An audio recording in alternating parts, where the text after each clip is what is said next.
1380 KCIM Sports presents KCIM Sports Rewind. A look back at the week in high school sports. Brought to you by St. Anthony Rehab Services. Here's Sports Director Jeff Blankman, John Ryan, and Jeff Honnold. Well, we actually do have some sports to talk about this week. We do. And Sports Director Jeff Blankman and John Ryan with you, joined by Randy Snyder, Kemper baseball head coach, and, of course, talking about the All-Star game, the Iowa Coaches All-Star game coming up in just a few more minutes. Let's start those state tournament this morning, Jeff. Coon Rapids Bear Crusaders making it down to state, took on a tough Don Bosco team. This is a hard-hitting team. Yeah, absolutely. It was a heck of a ball game. Probably one of the better games I've seen all year long. I thought both teams really played well, fundamentally solid. The defenses were good. You had good pitchers on the hill. It was just a well-played game. The problem for Coon is just couldn't, not that they didn't stretch hits together a couple of times, but they'd get two hits in an inning. Just couldn't get that hit with runners really in scoring position. Josh Ramirez did get a single for him in the top of the fourth inning to score. Aaron McAllister, who had tripled, and that was the only run they would get all game. Got a great start from Cade Schlepp. His breaking ball was fantastic. Kept the Don Bosco hitters off balance all game. Gave up just 6 hits in the game. Problem was 4 of those came in the third inning. I would say it was one inning that did him in. That was it. Yeah, and those 4 hits created 3 runs. The one thing Don Bosco does is generally when they get hits, they hit it hard. Their leadoff guy smoked 2 of them. The first one was a one-hopper off the wall out in left field. Jalen Rosenbeck then slid back the next time he came up, and he was still able to get one over his head and off the wall on a hop. So he had a couple of doubles. Those were really the only 2 really hard-hit fair balls. I was going to say, you got to go back to the second hitter of the game. I mean, Randy, I don't know if you saw this hit. This kid smoked one. It was foul, but hit it out of Principal Park, out towards the bike trail. That was pretty impressive. Yeah, down the line. I tell you what, he didn't get cheated on any of his swings all game long. Yeah, he's a very good hitter. He was getting the barrel to everything. Absolutely. Randy, you got a chance to watch some of the game. What did you think of the game? Well, I thought Coon Rapids, pull that mic a little bit closer to you there. I thought Coon Rapids played very well, and they pitched very well. It's just like anything. You don't get that one hit. Yep. And they weren't overwhelmed by the fact that they were there either. John had them ready to go, and we had played them early in the year, and we really thought that they were a pretty good 1A team and had an opportunity to do that. So, that Don Bosco was kind of a rough draw for them, but also in the same token, they did have a chance to win that ball game too. Yeah, absolutely. It left 11 guys on base to just 3 guys for Don Bosco. Like I said, kind of the one inning, the bottom of the third. Kind of the difference in the game. But, Cade, I thought Cade was fantastic on the hill, and I tell you what, he's going to be really good for them. 2 more years to go. He's going to get stronger on that fastball, and if that breaking ball continues to break like that, Randy, high school kids can time up a fastball, even if you're throwing low 80s or so. Sometimes it's not always easy to do that, but you can time up a fastball if it doesn't move a whole lot. But if you got a kid that throws great off-speed stuff and can be around the zone, they're just tough kids to hit. Yeah, and he had a sense of composure about him, too. Yes. Like I said, he wasn't overwhelmed by the moment. None of those guys were. And, he's going to get a lot better as they go. And, John's got a good group of guys coming back again. Yeah, absolutely. Young team. So. Yeah, they had good senior leadership. But, even after the game, post-game interviews, these guys are like John Waddle clones. They all kind of approach the game the same way John Waddle teaches that way of baseball, and that's what they do. Absolutely. Cade, just one of those kids, real quiet. Ben Obert, just an athlete and understands everything. But, great kids to be able to talk to after the games. So, again, Coon Rapids Baird bows out of the state tournament. What was the final, 3-1? 3-1 the final, yep. So, right. Have you been able to watch the rest of the tournament? I know you've been in here. I know you're on the air streaming the baseball tournament. I know you are. I had yesterday's games pulled up. I am working while I'm in here, but I did have the games pulled up. Is that sort of like you were eating and working at the same time a few minutes ago? Absolutely. Well, that's getting what you mentally pay me to prepared. do is to eat, right? No. That explains a few things. Yeah, absolutely.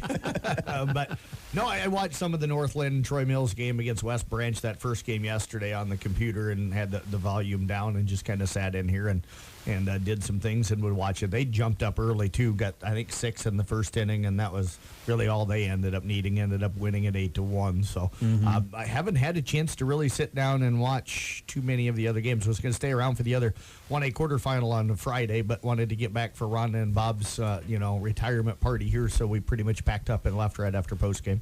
Randy, talk a little bit about the state tournament. You've been there many times. I mean, what's it like to prepare for it? What's it like to be there? And Well, it's got to be an incredible feeling. It's an incredible feeling for your kids. You know, you're really happy for your kids, and the culmination of it, if you have enough seniors that they get there, and it's a nice thing, you know. And we were watching a little bit yesterday, or listening a little bit yesterday, the Van Meter and Underwood score, and that was kind of where our district was, and Van Meter ends up winning in the end. But as far as the state tournament, it's unmeasurable. If you haven't been there, I hope every team or every kid gets a chance to go at one time in their career, because it's something you really remember a lot. And I know our guys, that have been and will get there, they'll talk about that for years, and it's just something you remember for a long time. Randy, I've never actually asked a coach this, but it's something I've brought up on the radio many times. Oh, goody, so you're the first. Yes. Oh, boy. Let's see. Let me grab my notes. Yeah. No, I always wonder sometimes, is like for you guys, the sub-state game. You hear everybody talking at the beginning of the year for football, it's getting to the Dome. You know, basketball and those sports, it's getting down to Wells Fargo. Baseball, getting down to Principal Park. You know, softball up to Harlan Rogers. Is the sub-state game, is there more pressure in that, the game to get you to the state tournament, than there is once you're there and playing at the state tournament? I would say so, yeah. There is a lot of pressure to get there, you know, and that sub-state game is always a big deal. I mean, it's well-attended, you know, and we've been fortunate in the past to be able to host that game a lot of times, so we know what it is to actually put on the show and be in the show. So, yeah, it is a lot of pressure on the kids, but it seems like after the first pitch, you get 2 innings in and everything's kind of back to where it belongs. But it is a lot of pressure for kids. But you've got that team, you know, like John Waddle had this year. You know, those guys, they saw the trophy. They saw the moment. They didn't get too wrapped up in it. They just played baseball. And, you know, it's a big deal, but you're really happy to be in that position because you have a chance to go. And kids are nervous. I mean, how do you keep the kids on an even keel? Is it possible sometimes? I'm sure you have any examples of some kids just getting too keyed up? Yeah, well, we've had that where we couldn't throw strikes, you know, and I talked to my brother-in-law from St. Albert last night, and they had gotten beat by Martinsdale St. Mary's, and they had the same thing. They had a senior that couldn't throw strikes early. It was very tight, so you go out and joke with them. You try to get them out of that a little bit and recognize what a real problem is. But when you're 18 years old, that's a whole different world. 17 years old, it's a whole different world, and trying to get in their head and help them out as much as possible. But if you haven't been there, if you haven't been in that position, a coaching player, it's hard to describe. But it's a great moment either way. It's a teaching moment. Does it feel like you're playing in like a cavern? Because, I mean, obviously, all the schools bring their fans, but it doesn't seem to pack the place. It just doesn't have quite the same atmosphere like a packed Carroll Stadium would. Yeah, you know, it's like I said, John, it's hard to describe. I know a lot of kids on the first pitch don't want the ball hit to them. I know a lot of guys that don't want it. You know, they get in the box and they're very tight, and you know, all you can do is be there for them and support them no matter what the outcome is. You know, in baseball, there's a lot of defeat in it. You know, you can't be afraid to fail. If they're not afraid to lose, they won't play like they can lose. They'll play like they can win. And you know, you just try to coach them up. I'm no expert, believe me, but you just try to coach them up and get them to the moment where, you know what, it is what it is. Do the best you can, and you won't regret anything. We talk about you're not going to fail until you quit trying, so just keep trying. I tell you what, it's a great experience for kids. Yep, and it's a fun experience for broadcasters, too, to go down there, Principal Park. It's a beautiful place. It is. I kind of jokingly have to tell you this. We got to sit, Doug Waniger and I, who helped me call the game Friday for Coon, we got to sit in the visitors' radio booth down there at Principal Park because it was open, and that's where the phone line was at for us. Derek Martin from KMA sends me a text last night. I'm setting up to do the Merchants game, and he's like, hey, have you ever been in the visitors booth down here? Can I use that? And I texted him back, and I'm like, well, go talk to Scott Saylor from the Cubs. He told me to go broadcast in there Friday when we were down there, so I'm sure it'll be all right, but he'd be the guy to check with. So he texts me back, and he goes, I'm in, thanks a lot. And then he texts me, and he's like, man, this is nice. Most of the time, it's kind of like here in a way, when you're down there at Principal Park for us guys in radio. We're all in one row. We're all crammed next to each other. You might have 5 radio stations, and you're all sitting all together in a row. You're kind of crammed into a little spot. But if you can get into that visitors radio booth, it's more like where we broadcast at Principal Park. You're not straight behind home plate, but you're off by yourself. You can close the door, open the windows. You get away from everybody else. Yeah. And it's just, it feels like kind of in a way a big-time atmosphere because you're in this AAA stadium. Yeah, the Cubs people down there just do a tremendous job Yes. of making you feel welcome and Yep. cater to you. And the crew people are very accommodating. You know, they're very fussy about what they want done. Yep. But they give you a lot of good direction. And it's just a well-run. And for all the complaining that goes on about athletics and stuff, I tell you what, the Cubs people are phenomenal people. Yep. And I remember when it was here, and everybody says, well, will it ever come back here? You think it'll ever come back here? And we would love to have it here in Carroll, but if we can't, Des Moines is a tremendous place to play. It is the only place outside of Carroll you'd want to play. Yes. I mean, it is the stadium in the state of Iowa. And you're probably just lucky you don't have to go drag the infield, you know, on the they don't make you do that. You just got to bring Ben Berg back. He's been doing it a lot for the Merchants. He looks Yeah. like he's gotten pretty good at Yeah, it. he is very good at it. So yeah, we're just very fussy that we are very fortunate. We got two great places to play. If we're not playing here, we're playing in Des Moines, so it's just great. The one thing that I did find out this year, I didn't know in the past from even all the years you guys were down there, or Coon or Wall Lakeview, Auburn, or ESAC in the past, or even Carroll High. I didn't know you couldn't wear your spikes during warm-ups. You have to go out there in tennis shoes or spikeless because they don't want the extra wear and Traffic, tear yep. and traffic on the field with your spikes. So you go through and you take out your warm-ups, your infield and stuff, and then you go back in and you put your spikes on. Yeah, they've got that infield, and that's why it stays in such good shape. I don't know what the actual Iowa Clubs players do, if they do that or not, but that's what they require from us, and it's a no-brainer. It just lasts longer. What I love is kids trying to dig into the box. I mean, they're spiking in the box. They're trying to dig into that dirt. It is tough. Yeah. And they realize it's pointless. We've had pitchers try to cleat in front of dig a hole in front of the mound, and man, you don't do that. It's just it's hard to do. And first of all, I don't think they like that anyway. But it's just a tremendous place. If you ever get a chance to go see a game there, whether it's Iowa Cubs or Iowa High School, it's just a great venue for kids and for the adults. Yeah, I tell you what. By the way, you got your son Reese playing for the Merchants this season. I mean, what's that been like for him, and what has he been talking to you about? Well, it's really enjoyable. You know, he helped us coach also, so he got his mail pretty much at the Merchants Park, and you know, it's been just a great thing for us, developing friendships, learning more about baseball, the talent level that you see, the pitching wise. It's really good for him as a college player at Morningside. I mean, we're just lucky again to have something so close that we can play, and you know, all the Merchant mothers and fathers that have fostered kids in and that are helping, and you know, help house these people are just tremendous people. We go to the parties with them and stuff, and it's those people that are running this, and I can't start mentioning names because I'll forget, but the Carroll Athletic Association and Jim Allen, and there I go, I just said it.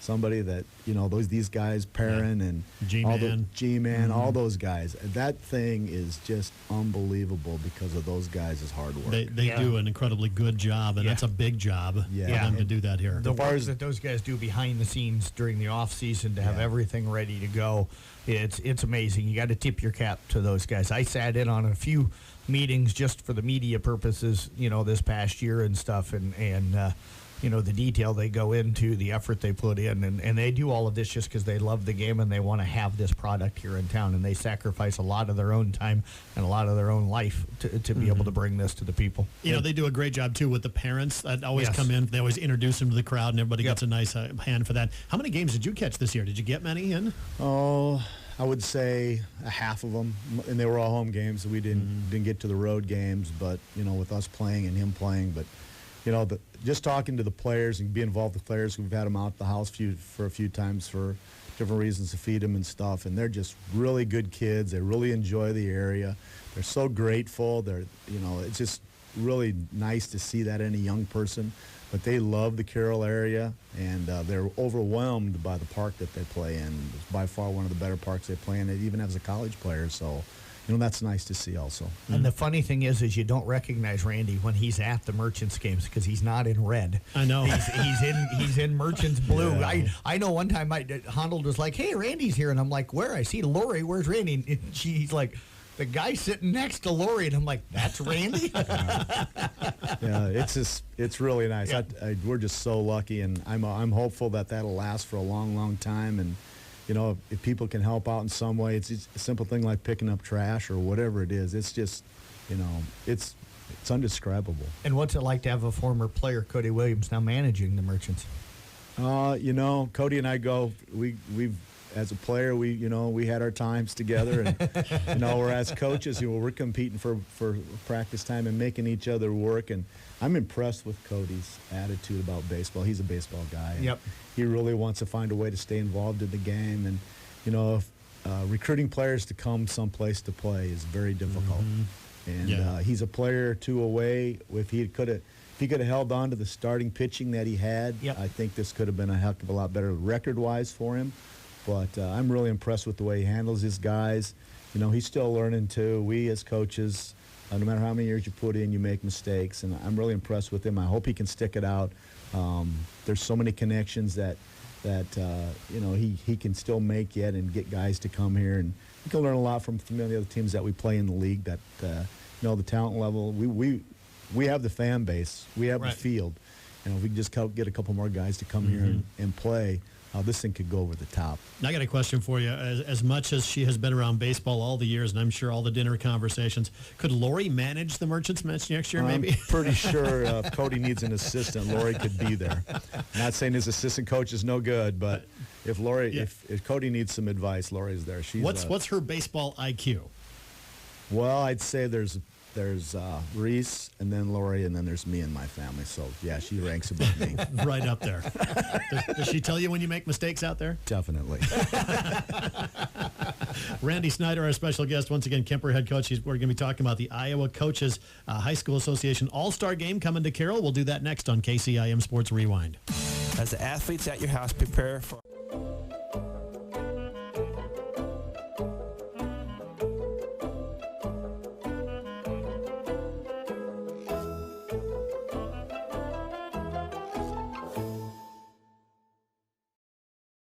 in the newly renovated sports performance facility. If an injury is keeping your athlete out of the game, call St. Anthony Rehabilitation Services at 794-5000 for sports injury and treatment rehab.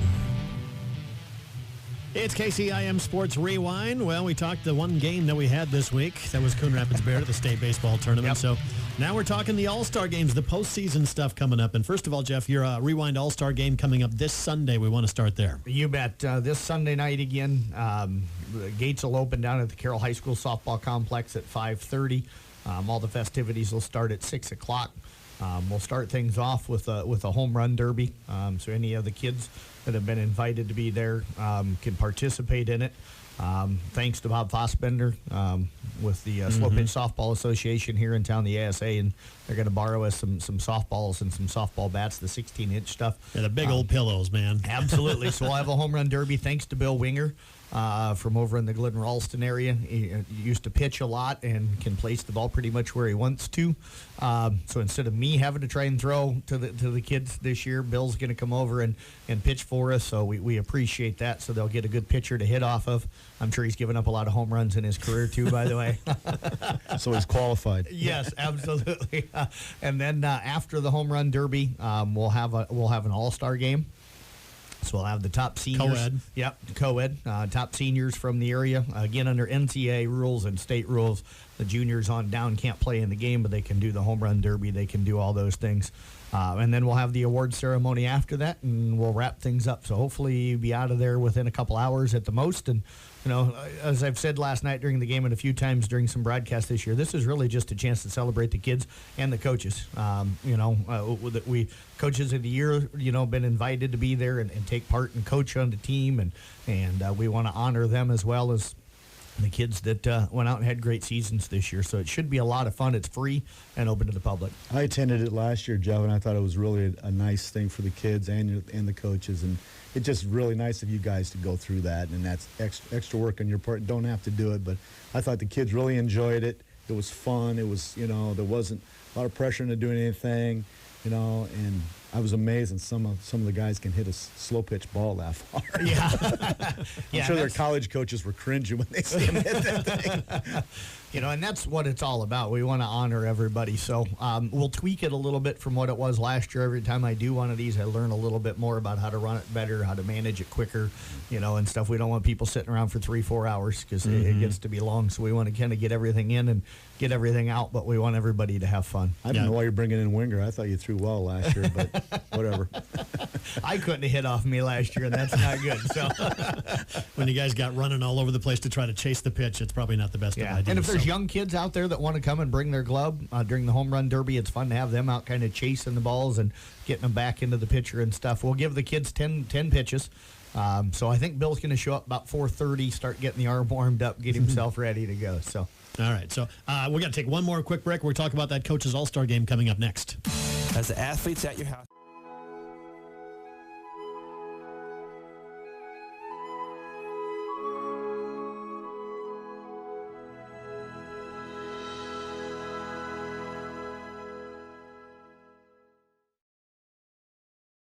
In the newly renovated sports performance facility. If an injury is keeping your athlete out of the game, call St. Anthony Rehabilitation Services at 794-5000 for sports injury and treatment rehab. It's KCIM Sports Rewind. John Ryan, Sports Director Jeff Blankman, and Kemper baseball coach Randy Snyder with us here this morning, filling in for Jeff Honnold. Very admirably, by the way, so thank you so much for that. A lot of pressure here. I'm sure the cameras are enjoying it more. Jeff, I did not say that. No. Yeah, none of us did. I did tease him a few weeks ago. He won't like it that I repeat it, but I did say here a few weeks ago that when he's not here, they don't have to bring the wide angle camera in when Honnold's not here. So. Oh, nice. Very nice. That's not me, Jeff, at all. All right. Well, so after what I ate today, they might need it for me next week. So. Was that Lori critiquing what you said there? Or? It was Jeff Honnold. The running joke, by the way, is at your expense, Randy. It's always if we text you, we get a text about an hour and a half later. That's current for me. That's a different time zone, but I'm current. That's it. At least I doesn't have a flip phone anymore. That's true. So, yeah, that's true. Probably do somewhere. Let's talk about the Iowa High School Coaches Association All-Star Game. Glad to have it back here in Carroll. This is going to be 4 days, the 8th through the 11th of August. Going to be some great baseball here. Yeah, it's the Iowa High School Baseball Coaches Association 43rd Annual All-Star Series, and it'll be August 8th through the 11th at Historic Merchant Park. There'll be 2 games every night. Previously, we've hosted it here in Carroll in 1995, 2001, and 2009, and it's a great opportunity to watch a lot of the seniors across the state of Iowa come to Carroll. It'll be good baseball. Talk about what's going to happen with these kids. I mean, do they have a lot of time? They practice together at all? I mean, what goes on? Well, Thursday they come in and we get them all checked in, and then we split them up, give them a bag lunch, and then they take off to their sites. And we're very fortunate to have like John Waddle and John Hayden down to Coon Rapids. They'll host one practice. Cole Corson's going to host the one practice in Glidden, and then we'll have the other 2 teams in town here, small schools west, large schools west, I believe. Michael Barta coach team will be that one, and then A.J. Schreck from Kemper is going to play in the small schools west. So they'll both stay in the park here at Carroll Park here at the Merchant Park, and they'll have their practice. And the neat thing about this is that it's broken down into who's plays for the large schools, who's plays for the small schools. They split the state up, so you get the top seniors from kind of every corner of the state. I'm not sure how exactly they do that. I know Dan Pomeroy is listening frantically in the pharmacy over at Coon Rapids, so I get this right because he's my mentor. But sorry, I'm not sure. I'm not sure how they exactly do that, but they try to keep it as fair as possible, and it turns into good baseball. And it's 2009. I rarely remember it yet, but the parts I do remember is the consolation game, championship game on Sunday. It's very well run. I mean, Dan and his guys have done this for 43 years. He's got a group, Lee Toole, also very involved, and he'll have all his group there. And it's a very nice event. We hope everybody will come out and support it. Is there any admission, do you know? There is admission, and I can't tell you exactly what that is, but they do charge to help cover the costs for the weekend. And you said 2 games. Do you know the time frame on the games? Thursday and Friday, the first game will be at 5 o'clock, and the second one will follow shortly after, as soon as the field is prepped. I would say around that 7:30 area. And then Saturday and Sunday, it starts at 10 o'clock in the morning, be the first game each day, and then the next game will follow. On Sunday, it's a consolation and championship game. Okay. So some very good baseball once again. What's it like for the players? I mean, what do they get a chance to showcase their skills? Well, a lot of the kids already have locked in their colleges or where they're going to go, but it's just another opportunity for them to gather together and play baseball on a nice venue. And they play in a lot of the bigger cities, Clinton last year, or Iowa City, Des Moines, Cedar Rapids. So we're just very fortunate we can have them come in here and we can show some Carroll hospitality. And if I can just go into some of the people that have really helped us out, the Carroll Athletic Association and their group has been tremendous to us. Trophies Plus up in Breda, very generous. St. Anthony's Hospital, Frank and Kathy Comito, Farner Bach and Sparky's, Jim Owen and Owen Distributing, Uptown Sporting Goods, Market on 30, Fairway, Hy-Vee, Pizza Ranch, Chance Wink down there has been tremendous to us. Graphic Edge will grill the first night, and I believe they're having steaks again. John does that every year for the guys. Wow. Just wow is right. But those kids can eat. Yeah. Oh, yeah, let me tell you. And then Templeton Savings Banks and also Culver's. And, we're just very fortunate, the support that we've gotten. And when I've called somebody, I very rarely ever get a no. So it's really overwhelming, especially coming off the Quasi-Centennial and all the special events that Carroll County has had, that these businesses keep giving us support like this. And whether it was a package of buns, of baseballs, or money support, it's just been phenomenal. And if anybody still wants to get involved, you can give me a call sometime or talk to Jeff or one of the Johns here at the radio station. And, we don't turn away any help. And even if you want to come down, I'm still looking for an announcer. My guy went on vacation all of a sudden, but I'm still looking for one guy to announce yet sometime during the weekend. But otherwise, it's been very, very humbling to go to these businesses, and they're just so generous, and and we're just so blessed to live in such a great community. And Coach, how do you house all these guys for those days? Great question. Wendy up at the Carrollton is another one. Is just open their arms up, and that's where they'll all stay. They come in and they turn in their keys if they drive, and the coaches will transport them all. So they're staying there. They'll be there till Sunday morning. Like I said, the Carrollton does a great job, and the parents will stay there. We're going to house 100 players, coaches, and umpires, plus their parents. So you're probably talking about 350 to 400 people coming into the community, and it's great for all the businesses. We hope we get a good weekend weather-wise.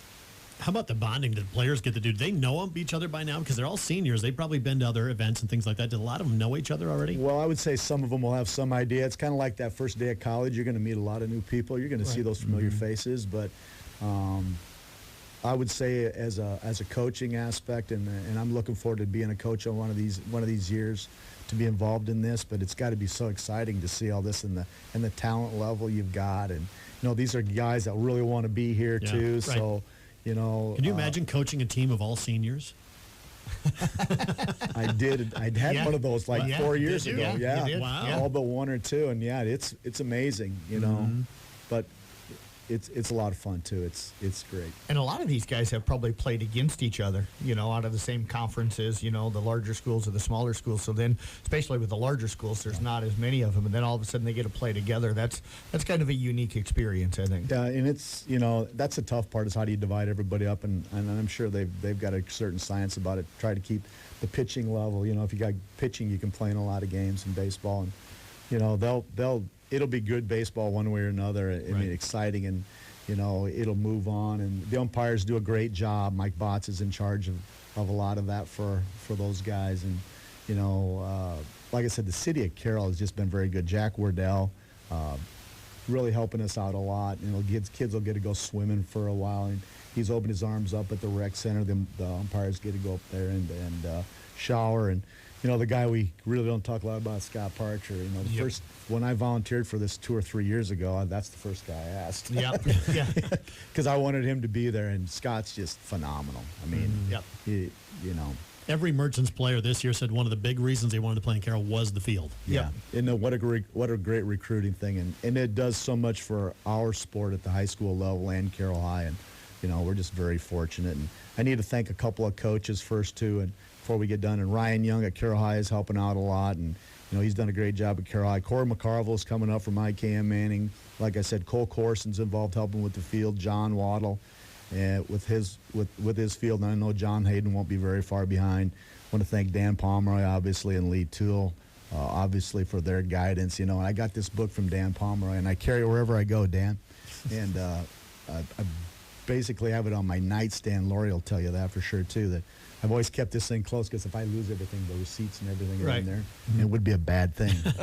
And I think I just heard Dan Pomeroy faint down there or something. So, yeah, we've done it. It's just been a very, very good experience. And also, last thing I want to thank is the Kemper and Carroll High Booster Clubs. They've been involved, and their parents from both sides, both schools have been very involved. And it's a nice thing to have both schools working together.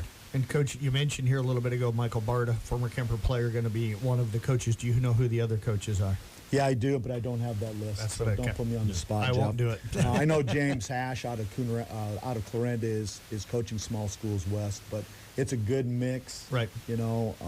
Because this is going to be an honor for them, too. Yes, as well and as the it's players. a hand-selected group, you know, and it's an honor for them also. And we're going to treat everybody like they're kings when they come into town. And I know what the city of Carroll will do for them, and you know there's going to be people come to town that have never met anybody in Carroll or seen what we have in Carroll, and when they see that football field and that baseball field, it'll just be a small thing when they go to the businesses and how overwhelming and how supportive people are and how nice people are. I mean, that's going to be a great impression, and you know, Carroll's always been very good about that. And you know, she'll open up her arms to these guys. Tell you what, you can't go to a lot of colleges and see the kind of facilities you get here in Carroll. It's just a far above and beyond. So the Iowa Coaches Association's All-Star Game, 8th, 9th, 10th, 11th of August. Look for that. Get to the games. They're going to be really, really good. By the way, one last question I got to throw out here. You played Carroll High in a day baseball game, 11 o'clock start. I thought that was cool. It is fun, you know, and I don't know that my parents or my players would go along with that feeling. The name? But, you know, I like the day-night doubleheaders. Yeah. I do. I think it's something different, and it's trying to get parents and, you know, with jobs to be able to get there. And I think it's something we've talked about, and I know Mr. Klein is probably shrugging his shoulders and rolling his eyes at me now, my new AD, but it's you know, the big problem is trying to get umpires that can accommodate that time slot. But it was fun. I don't know that I think Carroll High, you know, that's something we could probably do with them being in town. But I thought it was really good, John, too. Yeah, I thought it was really cool to hear it on the air that day and things like that. So I loved it. Two of my favorite broadcasts this year were probably your guys' game against Ogden at 11 o'clock and then your game with Carroll High. For some reason, having early afternoon, you know, late morning, early afternoon baseball and being able to do that on the radio was a lot of fun. Yeah, and you know, it's just something different. Yep. It's something different. By the way, we've gone way over the top of the hour today. We'll be blaming it on Randy. Yes. Well, he had to play Honnold today. Yeah. Sorry. Again with the Honnold joke. By the way, I just want to add one thing here, too. Been doing postseason recap interviews with all the baseball, softball coaches. I got John Waddle coming up today. If anybody wants to go back and hear what, you know, Coach Snyder or any of the area coaches had to say about their seasons, the kids that played for them in the upcoming year, you can find those on the website on the Sports and Scores page. See, no, he's dragging it out again. One more thing. I want to thank you guys, too. I didn't get a chance to thank you guys for all your support and what you guys do for the community, whether it's baseball or basketball, and giving us a chance to talk about the Iowa High School Baseball Coaches Association stuff. And you guys do a great job, so thank you, and we are running over. Direct that to our sports director. He's a heck of a good sports director we have there, Jeff Blankman. Thank you, guys. All right, that is KCIM Sports Rewind for this week. When you need to know, KCIM is the place to listen on